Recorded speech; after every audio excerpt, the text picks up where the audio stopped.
Muy bien, pues bienvenidos. Vamos a empezar la lección con una oración. Está por ahí Ana Leiva para ofrecer la oración.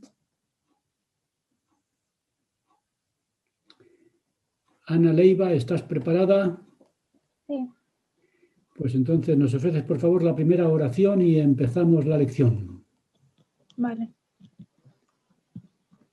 Nuestro amado Padre Celestial, te agradecemos poder estar aquí reunidos para una clase de instituto. Te agradecemos por tener la oportunidad de poder aprender sobre tu evangelio y te pedimos por las personas que no han podido estar el día de hoy aquí, que les bendigas y también a nosotros, que tu espíritu nos acompañe y podamos recordar todas las palabras del hermano y de lo que vamos a aprender, y estas cosas te lo pedimos en el nombre de Jesucristo. Amén. Amén. Muchas gracias, Ana. Hoy tenemos la lección 20, las ordenanzas y la adoración en el templo. Yo estoy impresionado por el material que tenemos en la biblioteca del Evangelio. Ya sabéis que entráis en la biblioteca del Evangelio y ahí están las lecciones.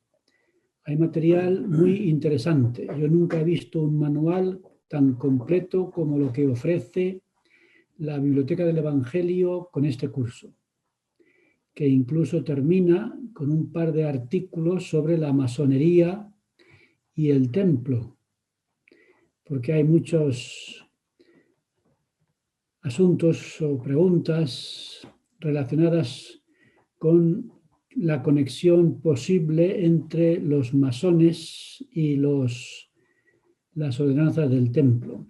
Así que ahí, si habéis leído, ahí tenéis un material muy interesante, y si no habéis podido, debemos leerlo y aprender ahí, porque ahí hay muchas respuestas a preguntas que pueden surgir o que pueden hacernos. Muy bien, pues os he mandado al grupo los seis puntos que se desarrollarán en los trabajos de grupo, y lo que voy a hacer es proyectar los 6 puntos en la pantalla y usarlos como guión para la presentación mía. Y después vosotros en los grupos lo desarrolláis y dais el informe después del trabajo en equipo. Así que vamos a proyectar los puntos que os mandé al grupo para comentarlos como guión de mi presentación. Muy bien, pues ahí tenéis los puntos. Aquellos que después de separarnos vayan al grupo número 1, el punto que tienen que desarrollar es el que aparece ahí. A ver, ¿quién quiere leer el punto número 1? Yo puedo leer, Faustino. Adelante, Rafael. El pueblo de Dios edifica templos y adora en ellos. ¿Qué ejemplos tenemos en las dispensaciones anteriores? Muy bien, muchas gracias, Rafael. Así que eso es lo que tenéis que discutir aquellos que estéis, y ya digo que es el ordenador el que decide en qué equipo está cada uno. Aquellos que acabéis en el equipo número 1 tenéis que desarrollar este punto. La lección empieza hablando de precisamente esta idea, que los santos de los últimos días es un pueblo que edifica templos y que adora en los templos. Así que la pregunta que tenéis que desarrollar ahí: ¿qué ejemplos tenemos en la historia de las dispensaciones sobre este punto? Que desde el principio los miembros del pueblo de Dios han construido templos y han adorado en ellos. Por ejemplo, ¿cuál sería la primera dispensación? ¿La dispensación de quién? Adán y Eva. Muy bien. Entonces ahí en el manual dice al equipo que vaya a Moisés 5 Y es muy interesante cuando leáis y comentéis lo que aparece en los versículos 5 a 7, porque aquí en Moisés capítulo 5, versículos 5, 6 y 7 habla de los mandamientos que dio Dios a Adán y Eva de adorarle y de ofrecerle las primicias de sus rebaños como ofrenda. Y Adán fue obediente a lo que Dios le mandó. Entonces ofreció estas primicias de sus rebaños y un ángel se le aparece y le pregunta, a ver, ¿por qué ofreces sacrificios al Señor? ¿Y qué le respondió Adán? No sé, sino que el Señor me lo mandó. Algunas veces se utiliza este punto como argumento para decir que en la iglesia hacemos muchas cosas y, bueno, Adán es un ejemplo, hacemos las cosas sin saber, ¿no? No sabemos por qué lo hacemos. Pero ¿cuál fue la motivación de Adán? ¿Y qué es lo que él no sabía? ¿Qué es lo que sí sabía y qué es lo que no sabía?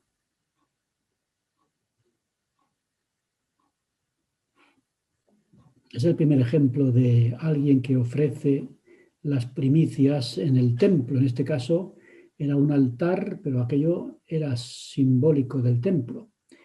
Entonces, Adán no sabía algo, pero sí sabía otra cosa, que era la razón fundamental por la que ofrecía estas primicias. Entonces, él no sabía qué. El significado. Eso es. Muy bien. Entonces, él no entendía el significado, pero sí sabía qué. Lo que tenía que hacer. Y quién se lo había mandado, ¿no? Dice, bueno, yo no sé muy bien el significado de todo, pero sé que es Dios el que lo ha mandado. Por tanto, Adán no era alguien que llevaba a cabo lo que se suele decir la obediencia ciega. Lo suyo no era obediencia ciega, porque lo más importante cuando obedecemos un mandamiento es saber quién lo da. Entonces, si Dios lo da, eso es lo más importante. Y luego ya poco a poco iremos entendiendo el significado de las cosas que hacemos. En el templo pasa algo semejante. Hay muchas ceremonias, muchos rituales, ordenanzas, y no siempre entendemos todo lo que allí pasa. Pero lo que sí es importante es saber que eso viene de Dios. Y si viene de Dios, le daremos tiempo al Espíritu para que nos vaya explicando las cosas. Por eso en la Iglesia, antes lo hacíamos los del sistema educativo de la Iglesia, los coordinadores dábamos las clases de preparación para el templo. Ahora ya lo dan en las estacas y demás, pero es muy importante que los que vayan al templo vayan preparados para entender básicamente lo que allí pasa y de esa manera ir poco a poco entendiendo. Pero lo más importante es saber que es Dios el que ha revelado lo que allí se hace y que poco a poco iremos entendiendo el significado de todo. Así que las preguntas que se hacen en la introducción es ¿por qué las ordenanzas del templo son tan importantes con respecto a la restauración del Evangelio? ¿Y por qué son importantes para mí? ¿Qué debo hacer yo para entenderlo? Así que la primera pregunta es, el pueblo de Dios es un pueblo que edifica templos y adora en los templos. Y que es el lugar más sagrado que existe. Y tenemos un ejemplo en Adán y Eva. ¿Cuál es el otro ejemplo que cita el manual? El templo de Salomón. Y antes del templo de Salomón, el tabernáculo. el tabernáculo. El tabernáculo era un templo portátil, ya que el pueblo no estaba establecido, sino que iba por el desierto de forma ambulante, así que tenían un templo. Y como bien has dicho antes, el templo de Salomón se convirtió ya en el tabernáculo como un templo fijo. Así que al estudiar estos puntos, el grupo número 1 estudia a Adán y Eva como primeros en, digamos, adorar en un templo, y lo que en estos versículos de Moisés 5 nos enseña, comparándolo con el templo, y yo he hecho algunos comentarios ya. Después el tabernáculo en el desierto, en Éxodo, del 26 al 28, el pueblo de Dios iba atravesando el desierto camino de la tierra prometida. Y la pregunta sería, ¿por qué era tan importante que tuvieran un templo portátil, que cuando el Señor les mandaba parar, lo primero que hacían era montar el templo y tenerlo ahí para poder adorar a Dios y ofrecer las primicias y de esa manera tener bien claro cuál era el propósito de su vida, para no olvidar la razón por la que estaban en el desierto y al lugar donde se dirigían? Una vez que llegan a la tierra prometida, el templo de Salomón se convierte en el tabernáculo ya fijo en la tierra santa. Y después del templo de Salomón, ¿cuál es el otro ejemplo que nos da el manual? Nefi.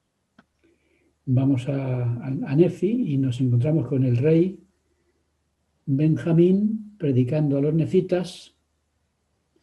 Y en tercer Nefi 11 es muy interesante el versículo 1. Vamos a tercer Nefi capítulo 11, que esto tenéis que comentar también, cuando el Señor llega al continente americano, al Nuevo Mundo.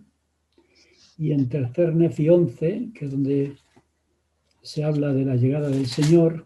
A ver, ¿quién tiene por ahí tercer Nefi 11, versículo 1? Leo yo, Faustino. Adelante. Léelo, Y aconteció que se hallaba reunida una gran multitud del pueblo de Nefi en los alrededores del templo que se encontraba en la tierra de abundancia. Y estaban maravillándose y asombrándose entre sí, y mostrándose los unos a los otros el grande y maravilloso cambio que había verificado. Gracias, Cintia. Así que aquí tenemos otro versículo interesante para el grupo. Cuando el Señor llegó al continente americano, todo el pueblo estaba reunido, dice ahí, alrededor o en los alrededores del templo. Y allí estaban ellos en la abundancia, en la tierra de abundancia, hablando, comentando, compartiendo. Y entonces es cuando llega la voz de Dios y poco a poco entran en contacto con la divinidad. Así que aquí tenemos ejemplos para el grupo número 1. El pueblo de Dios edifica templos y adora en ellos.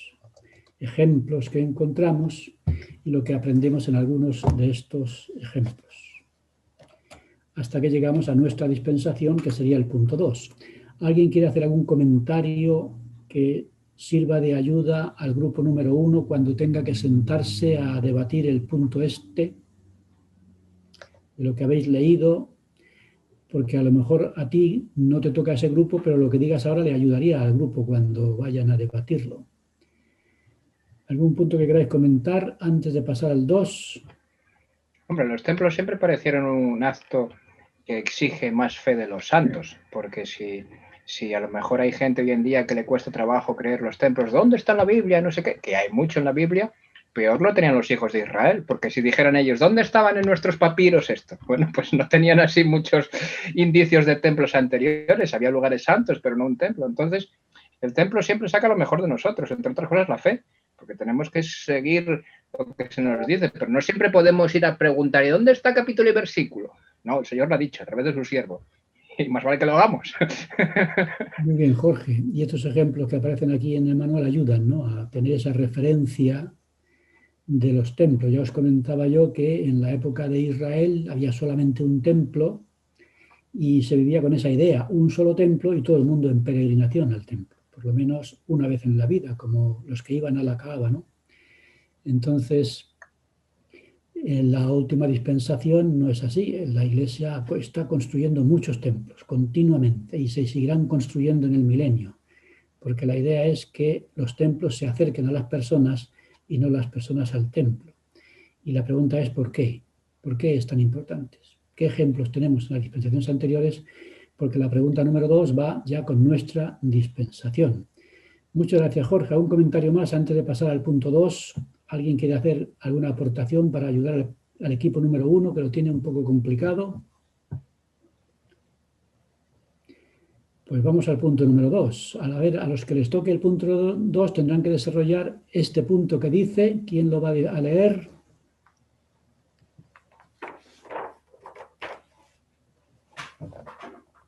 ¿Qué bendiciones pidió José Smith en la oración dedicatoria del templo de Kirtland?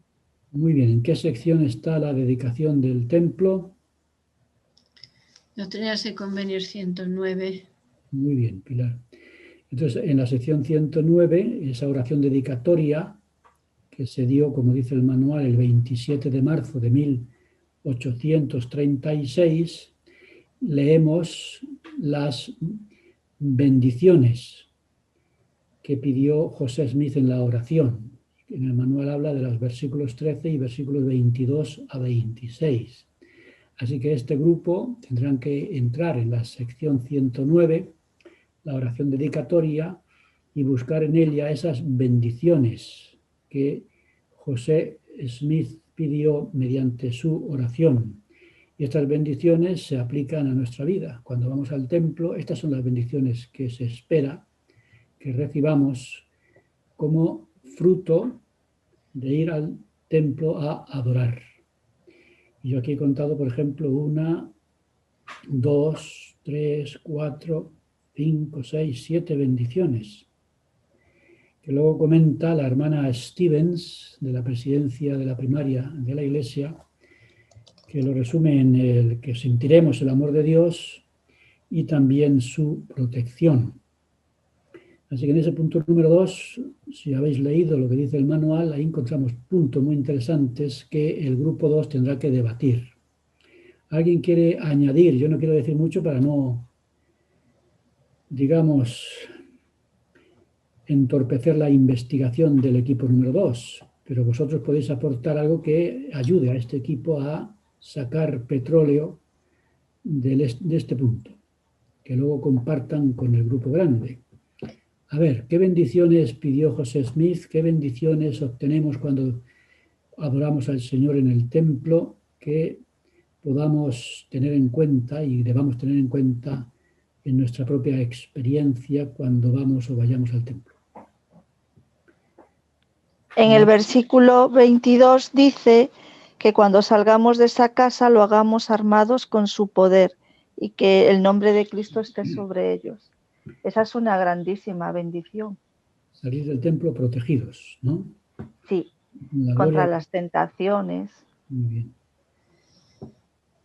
Pues esa es una de las cosas que recibiremos yendo al templo, adorando en el templo. Son bendiciones que el Señor nos da si vamos al templo. Uno los tiene más fácil, otro lo tiene más difícil. Yo, por ejemplo, reconozco que cuando íbamos a Suiza, yo a Suiza iba con más frecuencia que a Madrid, a pesar de que lo tengo al lado. No sé si quizá deberíamos tener el templo lejos para que tengamos el deseo de ir, ¿no? Porque siempre es más atractivo lo lejano que lo cercano. Pero ciertamente el templo es un lugar donde podemos encontrar muchas bendiciones y son las que José Smith pidió en la oración dedicatoria. A ver, ¿qué más cosas que alguien queréis comentar antes de pasar al punto 3 del equipo 3? Bendiciones que obtenemos cuando vamos al templo. ¿Alguien ha tenido alguna experiencia personal, como dice el manual?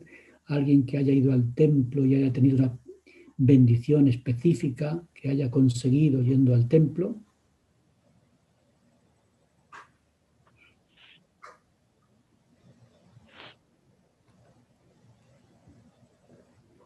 Las bendiciones se consiguen sobre todo si vamos preparados.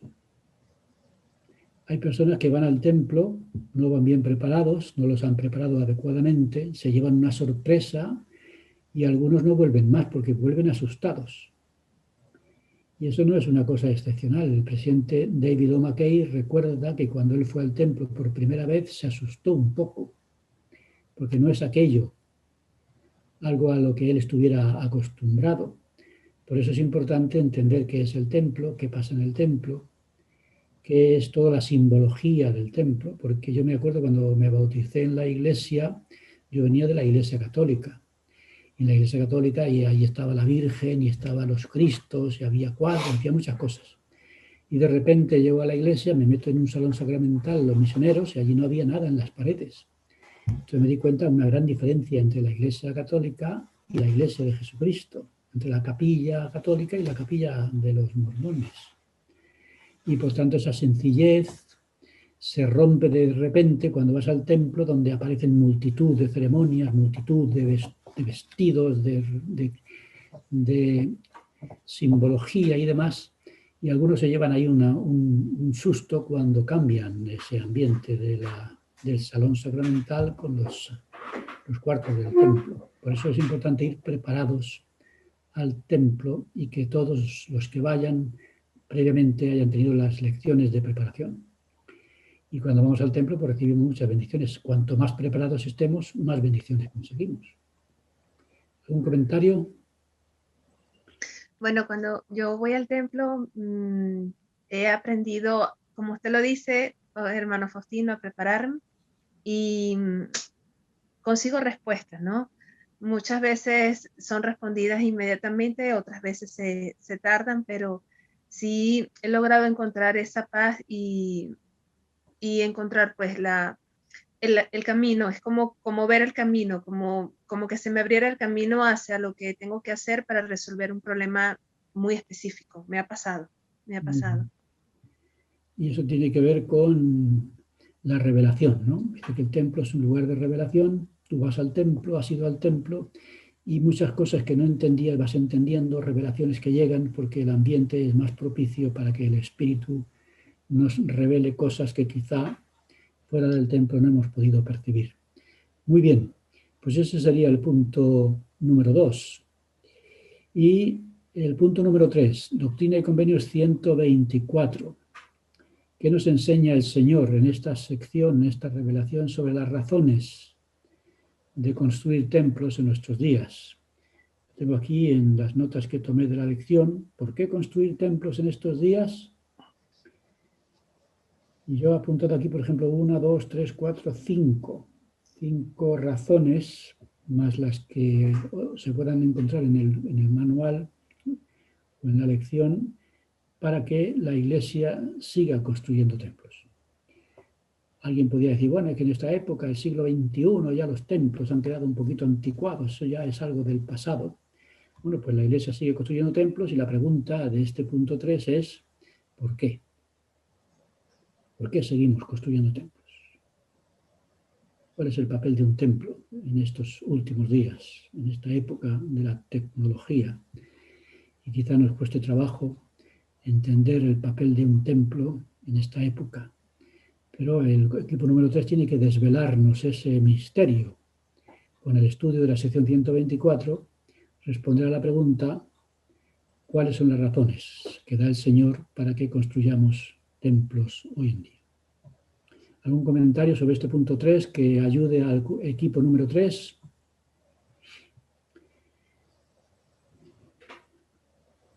Punto número 4. Cuando vemos un templo, los templos son un mensaje. Las personas, por ejemplo, que viven cerca del templo de Madrid, son los vecinos, ya se están acostumbrando al templo, pero de vez en cuando alguno pasa por allí y pregunta, bueno, ¿y esto qué significa? Hace unas semanas la Fundación Pluralismo y Convivencia del Ministerio de Justicia quiso hacer un reportaje sobre el templo, ya les dijimos que no se podía entrar, entonces hicieron un reportaje del exterior y preguntaban qué simboliza el templo, qué es lo que significa el templo para los miembros de la Iglesia, y los templos en sí mismos ya dan un mensaje. El templo, como dice el punto número 4, simboliza algo, y los santos están diciendo algo al mundo por medio del edificio del templo. ¿Qué cosa decimos al mundo? ¿Qué cosa nos inspira cuando vemos un templo? ¿Cuál es el mensaje que encierra? Pregunta número 4. A ver, ¿habéis leído alguna cosa? ¿Qué simboliza el templo para los santos de los últimos días? El templo es símbolo de... Un templo a mí me explica, me enseña, me recuerda, ¿sí?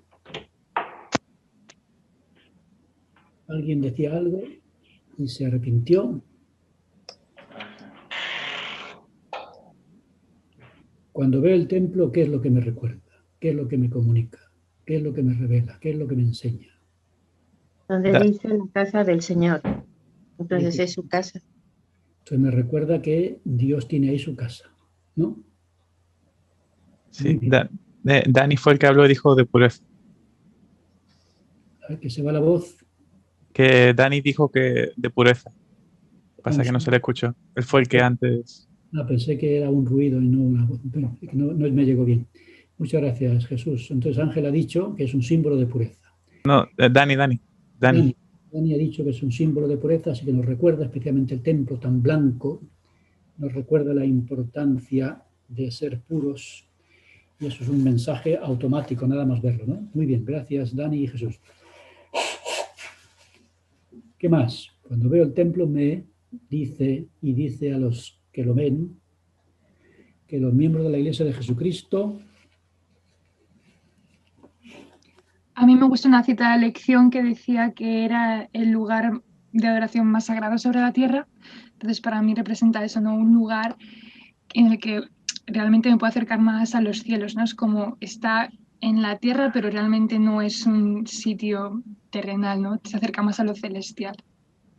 Que me da un mensaje celestial, y se convierte casi en un puente, ¿no? Un puente entre la tierra y el cielo, y me recuerda que existe un lugar llamado cielo, y me recuerda que hay otra vida después de esta, y me recuerda que con la muerte no termina todo.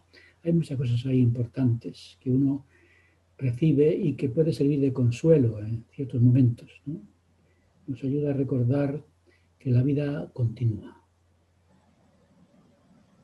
que Dios existe,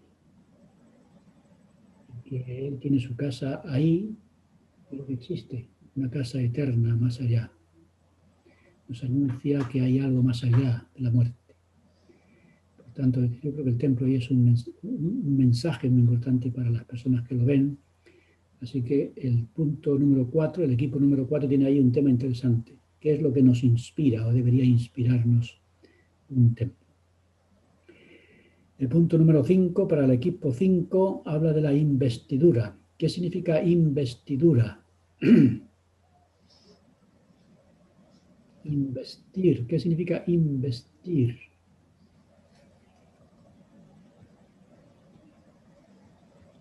¿El verbo investir qué significa? Poner ropa. ¿Alguien ha dicho algo y no se ha oído?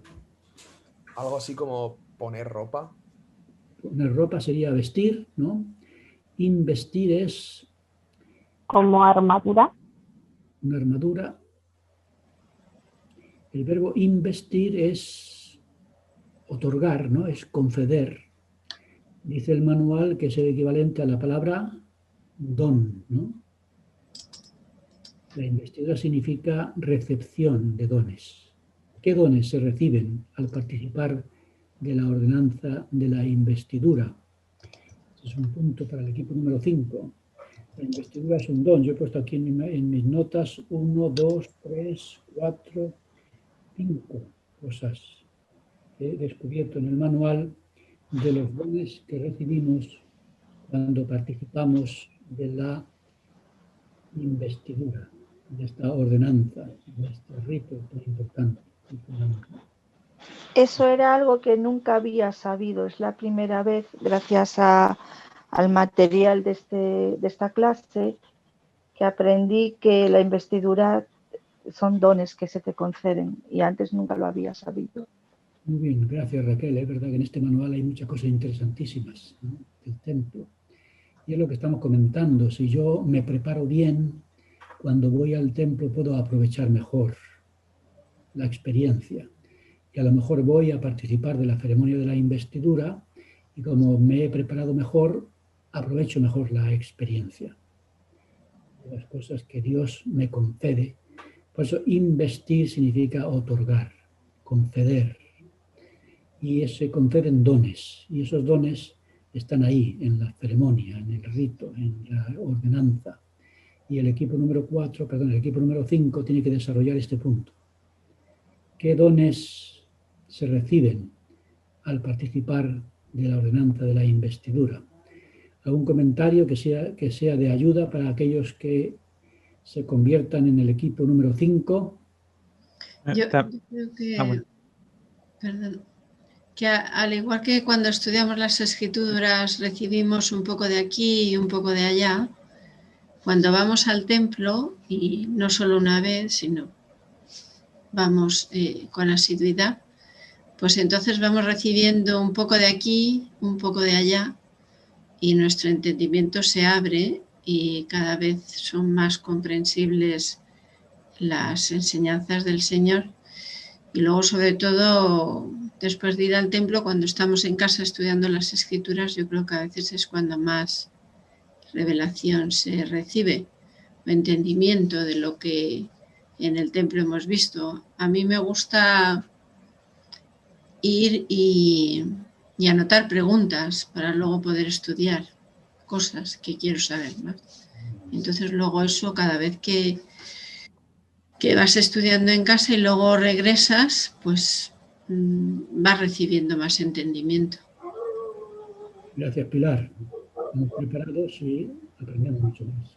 Creo que Jesús también iba a decir algo. Sí, no, era un poco también relacionarlo con los reyes, ¿no? Antiguamente también se le investían, bueno, y a los que hay actualmente también, ¿no?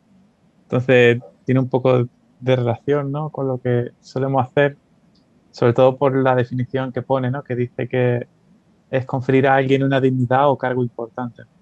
Muy bien. Bueno, es lo que pone en Google, pero bueno, quien ha hecho la investidura entiende un poco esto también. Esa es la definición muy bien y lo que recibimos pues, son estos dones que estamos comentando. Muy bien, Jesús. ¿Algún comentario más antes de ir al punto número 6 y después ya nos separamos? ¿Quién ha dicho que sí? Yo. Adelante. Bueno, uno de los puntos que dice el manual, que recibes poder, ¿no? Para hacer la voluntad de Dios. Y realmente yo lo he vivido porque a veces recibo, como lo dije anteriormente, esas respuestas que anhelo recibir y me pregunto cómo lo puedo hacer. Y realmente el Señor nos prepara el camino para entender cómo cómo dar cada paso y adicionalmente el poder y la fortaleza para hacerlo, aunque al principio que podamos creer que no podemos, ¿no? Y sí, es real. Es uno de los dones, ¿no? El poder. Y lo necesitamos para enfrentar a veces desafíos muy grandes en la vida. Si llegamos al templo, recibimos poder. Si habéis leído, cuando los santos salieron de Nabú, les esperaba una jornada muy dura y muy difícil. Muchos morirían en el camino, fue una época muy dura. Ellos querían salir investidos de lo alto para llegar a... A veces no se te oye bien. ¿No se oye bien? Voy a acercar un poquito el ordenador. Comentando lo del poder. ¿Qué tal llega la voz? Ahora sí. Sí, mucho. Cuando los santos los expulsaron de Nabú, tuvieron que recorrer un camino muy duro hasta llegar al valle. Y ellos querían salir con la investidura de lo alto, el poder que comentabais. Imprescindible para el recorrido horroroso después de salir en pleno invierno expulsados de Nabú. Los israelitas, cuando salieron de Egipto, les esperaba un camino muy largo en el desierto, así que el templo, el tabernáculo también era una forma de mantener la conexión con los cielos y recibir ese poder, esa fuerza, esa energía, esa revelación para perseverar en los caminos difíciles. Así que la investidura es una concesión o una recepción de dones especiales que necesitamos en nuestra vida. Por tanto, en el templo lo recibimos mediante esta ordenanza. Y el equipo número 6 tiene ahí un trabajo muy interesante, que es el de la representación. ¿Qué representa la ceremonia de la investidura? Es una ceremonia simbólica. Y el símbolo es muy importante entender. ¿Qué representa esta ceremonia de la investidura? Si habéis leído, ahí habla que la ceremonia de la investidura es un resumen del plan de salvación, ¿no? Es un viaje. En la investidura hacemos un viaje. Nos vamos a la época de la creación y vamos avanzando hasta que llegamos a la presencia de Dios. Como nos dicen, llegamos a la presencia de Dios. ¿Cómo se llama ese lugar que es la presencia de Dios? Dentro del templo, ¿cómo se llama ese cuarto? Salón celestial. El salón celestial. Y eso significa que nos hemos salvado, ya estamos en la presencia de Dios. Y de repente vienen los obreros y dicen, no, tienes que marcharse, que es simbólico. Entonces, la ceremonia de la investidura es el camino que hay que seguir para lograr la exaltación. Y nos van explicando los diferentes pasos. Y cada paso termina con un convenio. Si cumples ese convenio, vas al paso siguiente. Y si cumples el paso siguiente, y si cumples y vas cumpliendo, terminarás en la presencia de Dios para siempre. Así que es una especie de viaje que nos recuerda el plan de salvación. Así que este equipo número 6 tendrá que hacer un resumen de este viaje, que es el plan de salvación, desde la creación hasta llegar al cuarto celestial, y también los convenios que se hacen imprescindibles para poder seguir avanzando dentro de este camino hacia la exaltación, hacia el cuarto celestial, la presencia de Dios. ¿Algún comentario que ayude al equipo número 6 a desarrollar este punto? Que este punto tiene mucho más labor para el poco tiempo que tengamos, por eso voy a cortar pronto para que ya tengáis tiempo. A ver, ¿algún consejo que deis? Comentario al grupo número 6, que tiene aquí un trabajo bastante interesante de simbología. Se nos instruye, perdón. No, tira, que ya hablé. Tira. Sí, se nos instruye acerca de convenios mayores, de los que mayores incluso que los que hacemos cuando nos bautizamos, y solamente conforme a nuestra fidelidad llegaremos a ser sacerdotes y sacerdotisas de Dios.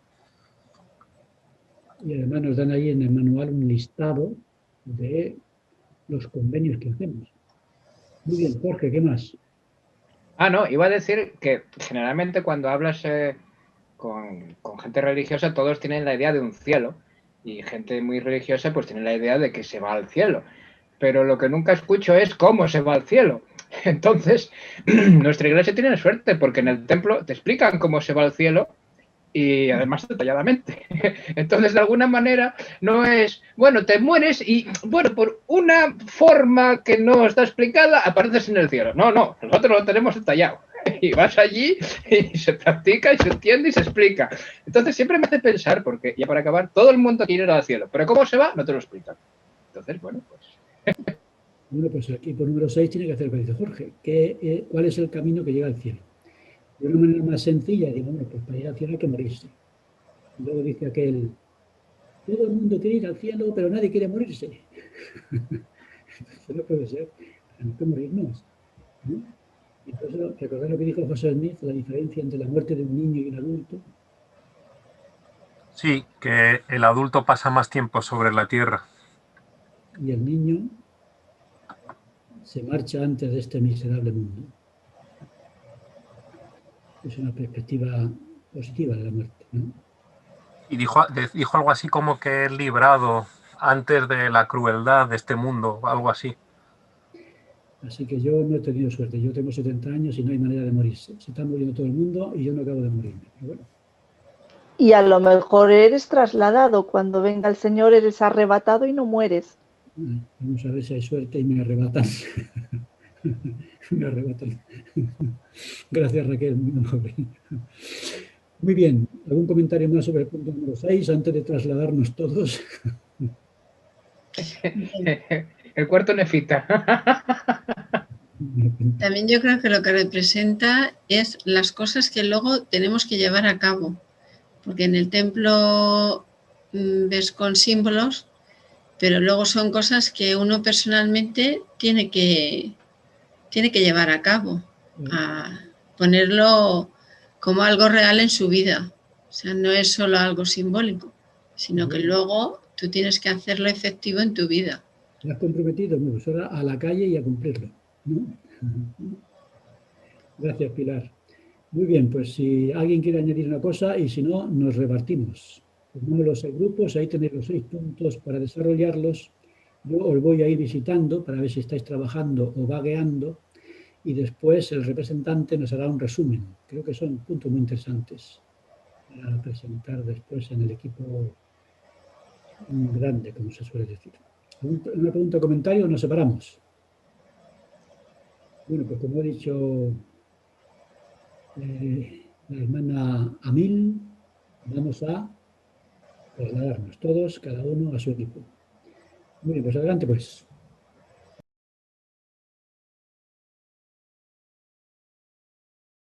Muy bien, pues ya llegó el momento de informar. Vamos a hacer lo siguiente, vamos a ir pidiendo a cada equipo que hable con el portavoz, y si en ese equipo ha habido alguna pregunta que no se ha respondido, la podéis aprovechar para hacerla y todos los que están presentes pueden ayudar a responderla. Así que vamos con el equipo número 1, el representante toma la voz para compartir lo que han discutido, y si ha habido alguna pregunta sin respuesta puede aprovechar para hacerla y el grupo grande puede responderla. Así que adelante el grupo número 1, que nos diga cuál es el tema del grupo y haga un resumen de lo que han dicho. Adelante, pues. Vale, sí, se me escucha. Jesús. Pues nosotros, sí, nosotros hemos hablado sobre, bueno, hemos respondido a la primera pregunta, que dice, el pueblo de Dios edifica templos y adora en ellos. Y pregunta, ¿qué ejemplo tenemos en las dispensaciones anteriores? Hemos hablado de algunas de ellas, como lo que hemos visto en clase, de Adán y Eva, algunas de las simbologías, ¿no? Que, o sea, básicamente el sacrificio que hacían, ¿no? Hacia Dios era una manera de adorarlo y de recordar, ¿no? La importancia de eso, de Jesucristo, ¿no? De su sacrificio. También hablamos de muchos lugares que hubo, que no solamente eran altares, sino, por ejemplo, las montañas. Moisés subió a una montaña con sus 80 años, más o menos, creo, para recoger las planchas y después volver otra vez. Así que menuda caminata se hizo. Y también Nefi que acudía constantemente, ¿no? Para ir allí a la montaña y poder así recibir revelación en la manera en la que tenía que construir el barco. También otro que hablamos fue sobre no pregunté qué era, pero supongo que era un profeta también, Jacob, que construyó también un altar porque tuvo un sueño, y no fue un altar grande de sacrificio, sino uno pequeño, ¿no? Pero para él simbolizaba un lugar santo debido al sueño que había tenido, a la revelación. Entonces, todos estos lugares eran lugares importantes que representaban sacrificio también y eran sagrados para ellos, y porque a veces ellos escogían esos lugares para hablar con Dios, como leí.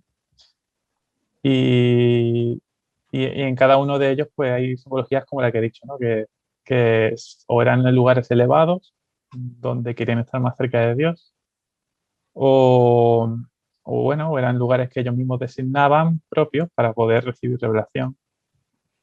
Y sí, y poco más. Bueno, sí, y una cosa más, como un dato curioso, la foto que ha pasado por el grupo Ángel era por algo que hemos hablado, porque los santos habían encontrado esa piedra que en teoría es la misma del tabernáculo de Adán y Eva. Donde se hizo el tabernáculo de ellos fue ahí, en ese lugar. Y sí, y eso es nuestro resumen. Gracias, Jesús. ¿Ha habido alguna pregunta sin responder en vuestro equipo o es todo quedó cerrado? Creo que todo quedó cerrado, no hubo ninguna pregunta. Muy bien. Muchas gracias, Jesús, por ese buen resumen y por el trabajo del equipo. Equipo número 2, ¿quién es el que representa a los jefes? Me tocó representar a los jefes. A ver, Miguel. La pregunta 2 era, ¿qué bendiciones pidió José Smith en la oración dedicatoria del templo de Kirtland? Y bueno, esto lo tenemos en Doctrina y Convenios, ¿no? 109. Y ya el propio manual nos indica ahí varios versículos, el 13 y luego del 22 al 26. Y encontramos, por ejemplo, la primera bendición sería la de a todo el que pase el umbral de la puerta, o sea, a todos los que entran, sentir el poder de Dios, sentir su poder y su grandeza. También, cuando salimos del templo, salimos de allí protegidos, armados con su poder, y nos llega a decir incluso que guardados por sus ángeles. O sea, nos da una protección absoluta. También nos da un fortalecimiento del testimonio, pero nos lo da expresamente para que luego podamos predicar. Porque de hecho nos dice directamente para que las llevemos hasta los cabos de la tierra, a fin de que sepan que esta es tu obra y que has entendido tu mano, para cumplir lo que es hablado por boca de los profetas tocante a los últimos días. O sea, nos da testimonio, pero no para que nos lo guardemos, sino para que lo prediquemos por todos los sitios.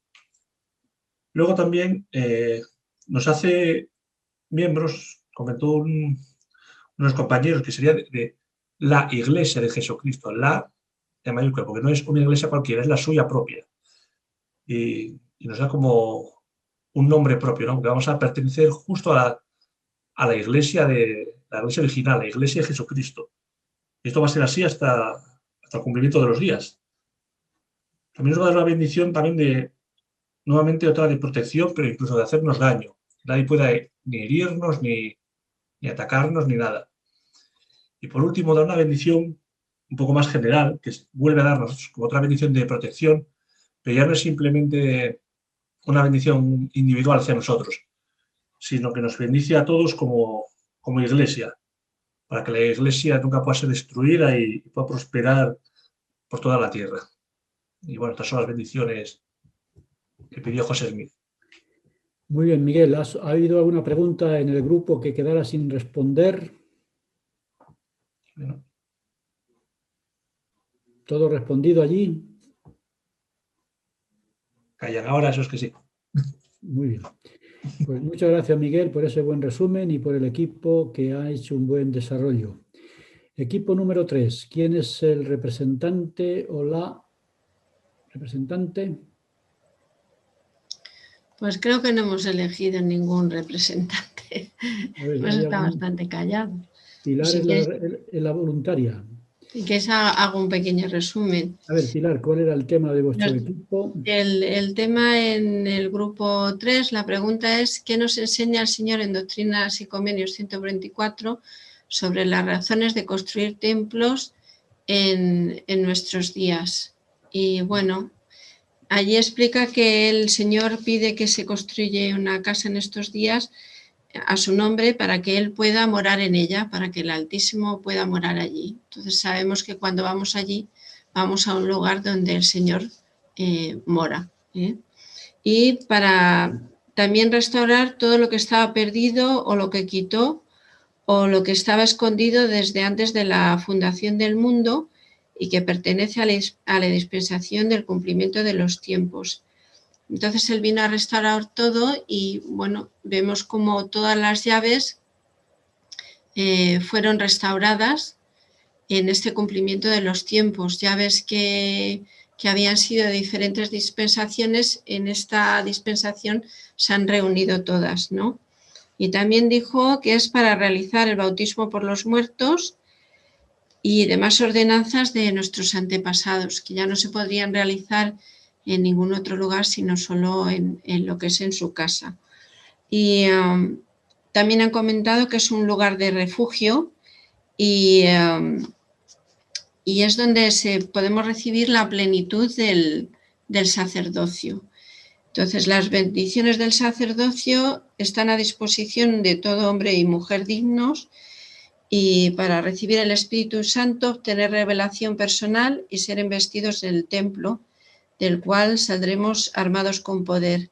Dice, el poder del sacerdocio sana, protege, inmuniza a todos los justos en contra de los poderes de las tinieblas. Y también dice que nos ayudaría para poder edificar Sion en estos tiempos.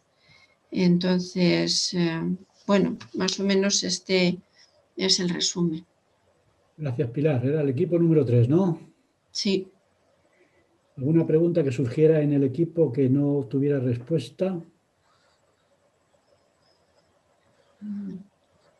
Todo se respondió en el equipo, ¿no? Muy bien, pues muchas gracias, Pilar, por el resumen y por el trabajo del equipo. El equipo número 4, ¿quién es el representante? Soy yo. Yo te estoy buscando por aquí. Javier Alberdi. Javier, a ver. Sí. El tema del equipo 4. Han compartido mis compañeros de grupo algunos pensamientos muy inspiradores y sobre todo la pregunta es ¿qué simboliza para los santos de los últimos días el templo? Pues obviamente para nosotros es la casa del Señor. Nos transmite, como se dijo incluso antes de de tener nuestro coloquio nos transmite pureza, paz a nuestra alma, y también lo hemos definido como un paso más en nuestra conversión, especialmente cuando lo visitamos por primera vez o recibimos nuestra investidura. También es una meta para todos los que desean perpetuar las relaciones familiares por la eternidad, un lugar en el que, obviamente, al ser la casa del Señor, mora también su espíritu, un referente, un hogar como hijos de Dios. Donde quiera que estemos, si vemos un templo, es como si nos sintiésemos en casa. Es el eslabón entre las generaciones pasadas y futuras, una conexión entre este mundo y el reino de Dios. Nos trae consuelo en medio de la adversidad, promesas de vida eterna, es una luz al mundo y es también un lugar de sagrada instrucción de lo alto. Es un lugar en el que recibimos revelación para nuestra vida y también es el lugar en el que nunca se deja de trabajar, en el que se obra en favor de nuestros difuntos. ¿Alguna cosa más? Pues seguro que me dejo alguna. Buen resumen, Javier. Buen trabajo de equipo. Muchas gracias. Gracias, solamente con ver el templo ya tenemos ahí mensajes muy interesantes que Javier ha resumido de su equipo. Gracias. Equipo número 5, ¿quién representa como portavoz?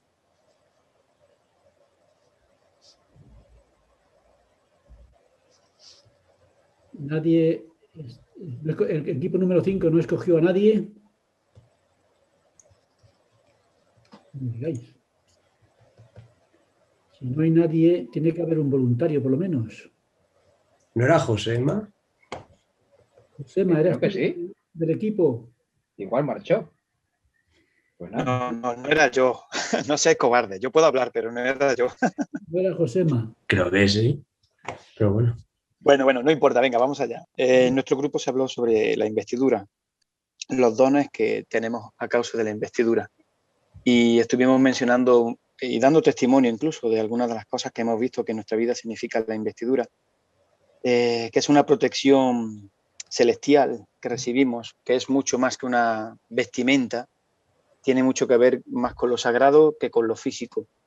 Y hablábamos de que algunos de los dones que nos daba era, por ejemplo, tener más sabiduría de las cosas del Señor, debido a los convenios que hacemos al recibirla. Nos traía más seguridad, más paz, más consuelo, porque efectivamente tener la investidura y tener el conocimiento del Evangelio y los convenios que hacemos en el templo al recibirla te da un entendimiento más amplio. Entonces eso también te hace tener una perspectiva mucho más cercana al Señor cuando las cosas no pintan como uno espera o los imprevistos de la vida, ¿no? Algunos hermanos han compartido testimonios de cómo a nivel milagro, por decirlo de alguna manera, la investidura ha ejercido su función al protegerle en accidentes o en situaciones que su vida corría peligro y han sentido como la investidura les ha protegido literalmente de eso. Yo he compartido también un testimonio de una amiga, no personalmente, doy gracias a Dios de que nunca he tenido esa experiencia, pero sí tuve una amiga que efectivamente tuvo un accidente de coche muy grave y todo quedó muy mal, excepto la zona donde ella iba. Y siempre me decía, Josema, mi investidura me ha salvado. Y bueno, yo por lo menos creo mucho en eso. También hablábamos de que la investidura incluso llega a afectar nuestra manera de vivir, porque nos hace ser un poquito más modestos, un poquito no, perdón, voy a cambiar el adjetivo, voy a decirlo, muy modestos, vamos a ser muy modestos, para que nuestro cuerpo realmente siga siendo un templo de Dios, ¿no? Debido a que con la investidura evitamos ciertas modas. Nos compartía una hermana, sin decir su nombre, que ella tuvo que cambiar prácticamente su armario debido a la investidura. Entonces, todo esto enfocado en una perspectiva muy espiritual nos hace ver que efectivamente la investidura viene del cielo. Creo que fue Jorge el que decía que a él, por ejemplo, la investidura lo había ayudado a ser mejor persona. Y eso me ha gustado escucharlo, ¿no? Porque en verdad a veces nos enfocamos con eso como si fuera algo muy trivial de ir al templo y tomar una investidura nueva, una ropa, unos garments que antes no tenía y tal, pero la parte espiritual es la que no podemos obviar, ¿no? No debemos anularla de la visión que tiene. Y también una hermanita decía que hacía poco había recibido su investidura, hace poco tiempo, que era la primera vez que iba para recibir al templo para esto, en la fase 2 en Madrid, imagino, y y bueno, ha contado también su experiencia de esto. Nosotros hemos llegado todos a sentir que la investidura realmente es una parte de la armadura de Dios que nos ayuda a elevar nuestros pensamientos, a elevar nuestras normas. Los convenios y los símbolos que tenemos en nuestra investidura reflejan que no es algo temporal, que es algo eterno. Y yo quiero terminar mi aportación de hoy, creo que hablo en nombre de todo el grupo, diciendo que para mí es un auténtico privilegio y una bendición que viva en una época en la que en esta dispensación, dentro de las muchas revelaciones, se haya hablado de restaurar la investidura en esta dispensación. Así que para mí es un privilegio también. Y creo que hablo por todos mis compañeros. No se te oye. Tiene el micrófono apagado. Faustina, no te escucho. Muchas gracias, José. Para ser voluntario lo has hecho perfectamente. Luego paso el número de cuenta. Luego te repartes las bendiciones entre todos. Es que labia tiene, ¿eh? Es que los obispos ya sabemos.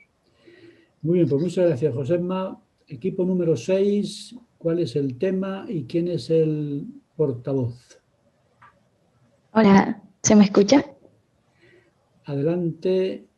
¿Dónde estás? ¿Estás por aquí en algún rinconcillo? Vale, la pregunta número 6 era, ¿qué es lo que representa la ceremonia de la investidura? Estuvimos hablando sobre algo que dijo el presidente Brigham Young y dijo, la investidura es recibir en la casa del Señor todas las ordenanzas que ustedes necesitarán para que una vez que hayan salido de esta vida, les permitan volver a la presencia del Padre, pasando a los ángeles que están de centinelas y logren su exaltación eterna. Además de la preparación física, necesitamos estar preparados mental y espiritualmente, ya que representa la preparación para el camino de la exaltación. También representa que estamos dispuestos a cumplir los mandamientos y obedecer los convenios que hacemos dentro de la casa del Señor. También representa el don y el poder de nuestro Padre Celestial y que las ordenanzas del templo están llenas de significado simbólico que proporcionan toda una vida de contemplación y aprendizaje productivos. También en esta casa se nos instruye en los caminos del Señor y amplía nuestro conocimiento sobre el amor y el plan de nuestro Padre Celestial. También representa el plan para nuestra felicidad, incluyendo la creación del mundo, la caída de Adán y Eva y la función central de Jesucristo en nuestra vida. Y también estuvimos hablando de la vestimenta, que ya que es blanca representa la pureza y la igualdad ante Dios. Muy bien, Noemi. Tú eres Noemi, ¿no? Sí. Gracias, gracias por ese buen resumen del trabajo del equipo número 6. Bueno, pues habéis trabajado estupendamente.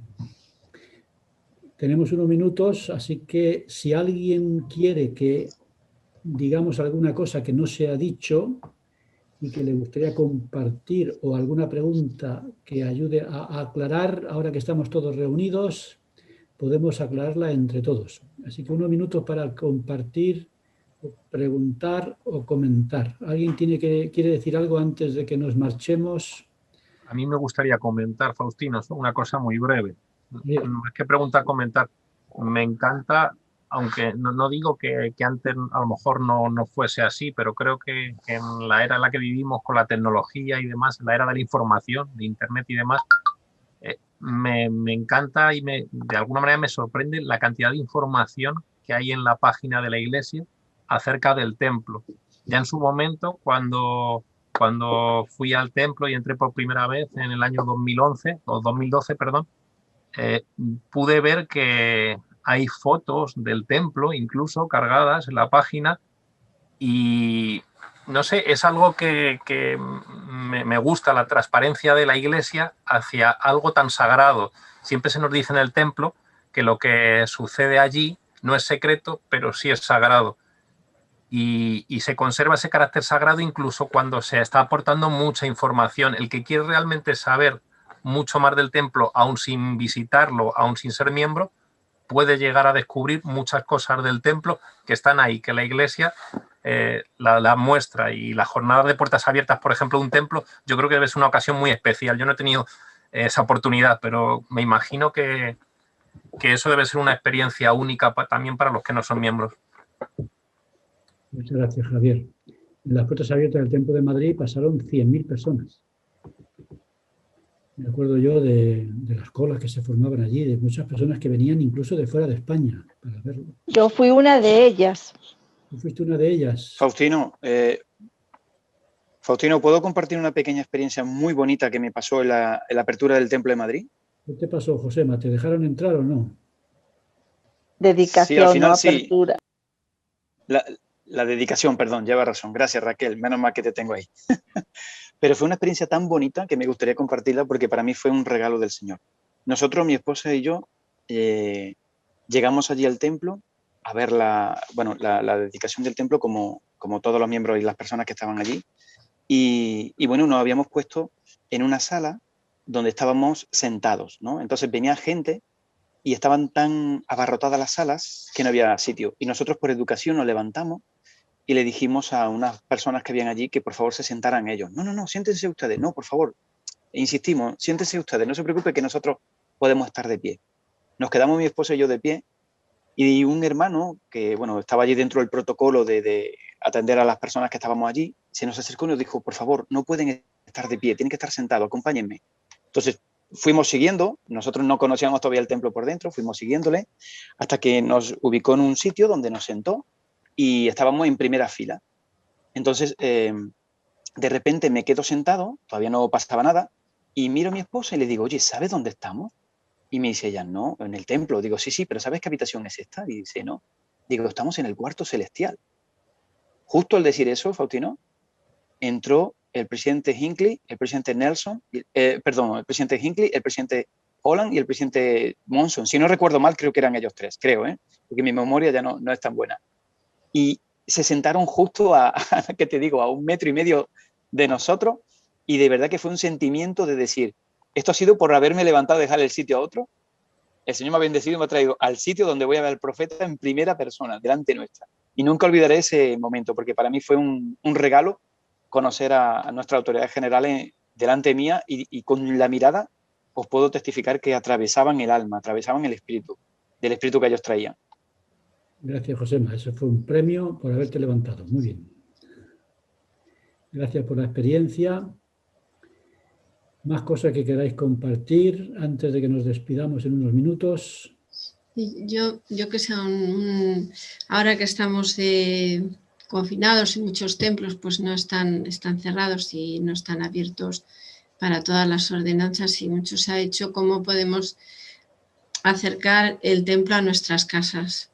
Y la verdad es que, como decía Javier, con la tecnología, hacer genealogía hoy en día es, bueno, que se lo cuenten a mi padre, ¿no? Que iba cada semana por medio de transporte público hasta su pueblo de Toledo, todos los lunes, para hacer allí genealogía buscando en los libros. Y ahora cuando le digo todas las cosas que yo encuentro en casa, dice, hija, qué maravilla, ¿no? Dice, ¿cómo es posible? Entonces yo, para mí, cuando estoy trabajando en la genealogía, tengo el mismo sentimiento de que cuando estoy en el templo. Y cuando, por ejemplo, encuentro una familia entera, padres y sus hijos, que procuro encontrar o buscar lo más posible todos los hijos que puedan tener, y en ese momento que ya pues envío para que esas ordenanzas se hagan por ellos, pues es como si estuviera allí en el templo y me emociono de la misma manera. Hoy, por ejemplo, he recibido una alegría tremenda porque envié el archivo a la diócesis de Vitoria para que me enviaran 2 partidas de matrimonios, bueno, los escritos, y hoy la he recibido por correo. Y entonces, ahora cuando acabe ya lo tengo, porque ahora ya tengo varias familias que ya voy a tener listas. Y entonces, cuando se trabaja en la genealogía y consigue reunir los datos de esas personas y que se puedan hacer las ordenanzas para ellos, para mí es como si estuviera allí en el templo haciendo las ordenanzas, y creo que eso es un sentimiento que traigo a mi casa que me hace sentir, la verdad, muy bien. Gracias, Pilar. esa conexión que decíais antes entre la tierra y los cielos, con nuestros antepasados, convirtiendo nuestro hogar en un santuario, que nos dicen, ¿no? Un lugar santo. Gracias, Pilar. ¿Alguna cosa más antes de despedirnos? Yo, hermano, si me permiten comentar algo. Dexter. Pues a mí me gusta esta parte de los templos porque pues nos damos cuenta de una vez más de que Jesucristo es el mismo ayer, hoy y para siempre. Y que si en la antigüedad hubo templos, en esta dispensación igual los va a haber. Hay un video que se llama Entre el cielo y la tierra y explican muy detalladamente cómo desde la antigüedad y por qué la Iglesia de Jesucristo construye templos hoy en día. Incluso líderes religiosos, bueno, de otras religiones, hablan acerca de cómo la Iglesia de Jesucristo pues sigue construyendo templos y cómo es una doctrina. También me gusta una parte donde Elder Holland da un mensaje y dice que si bien los templos sobre la tierra como disminuyen el poder de Satanás, lo que va a hacer que disminuya aún más es que se trabaje en ellos. Porque el hecho de que un templo esté en la tierra, pues está bien, es un pedacito de cielo. Pero el que las personas trabajen dentro de los templos, pues va a hacer que el poder de Satanás pueda disminuir y el de nosotros pueda aumentar. Una parte igual que dice en Predicad mi Evangelio es que nuestro llamamiento nos da autoridad, pero el cumplir los convenios nos da el poder. Y pues es lo mismo, incluso en el grupo comentábamos de que hay personas que pues entran al templo, como los jóvenes, pues que no han hecho convenio de investidura, pero pues sí el convenio del bautismo, los varones el convenio del sacerdocio. Y entonces, pues al guardar estos convenios, se van a ser llenos de ese poder en el templo. Pues es lo que me gusta de la iglesia y los templos. Gracias, Dexter. Buen comentario. Los templos, incluso vistos desde fuera de la iglesia, esos dirigentes religiosos. Muy bien, ¿alguna cosa más que queráis compartir?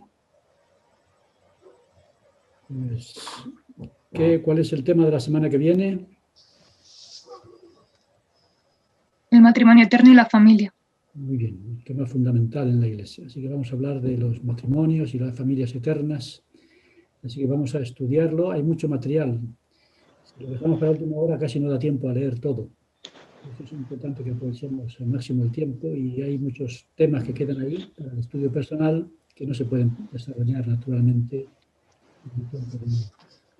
Pues muchas gracias a todos por vuestra contribución, por la colaboración. Es un placer sentarnos aquí y me doy cuenta que, como comentaba antes Javier, los medios electrónicos nos permiten trabajar casi presencial. Raquel, ¿ibas a decir algo? No, nada, perdón. Bueno, pues muchas gracias a todos. Vamos a terminar con una oración y nos vemos la semana que viene para hablar de la familia eterna. Y gracias a todos los que habéis escrito cositas por ahí.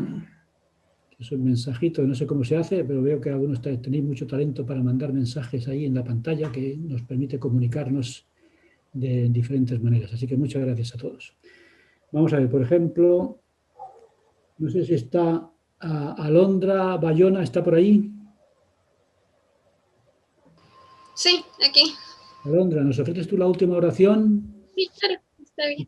Y con tu oración nos despedimos hasta la semana que viene. Perfecto. Padre Celestial, gracias por tener institutos. Gracias porque hemos podido recordar en cuanto a los templos y también de la historia familiar. Te agradecemos por el amor que nos das y también por el amor que tus hijos tienen a ti y porque muchos de ellos han ayudado a que se puedan establecer templos y nosotros podemos usar esas bendiciones. Te pedimos que podamos seguir preparándonos en nuestras casas para que cuando vayamos al templo podamos estar dignos de volver a entrar ahí. Te pedimos que puedas bendecir a aquellas personas que están sufriendo de diferentes cosas que puedan estar pasando en su vida. Bendícelas y que puedan buscarte. También te pedimos que la próxima semana podamos a seguir asistiendo a institutos y que podamos venir preparados para así compartir las cosas que hemos aprendido y podamos ayudar a otros a que puedan nutrirse y también nosotros a nutrirnos espiritualmente. En el nombre de Jesucristo. Amén. Amén. Muchas gracias, Alondra. Hasta la semana que viene. Muchas gracias. Gracias. Chao, gracias.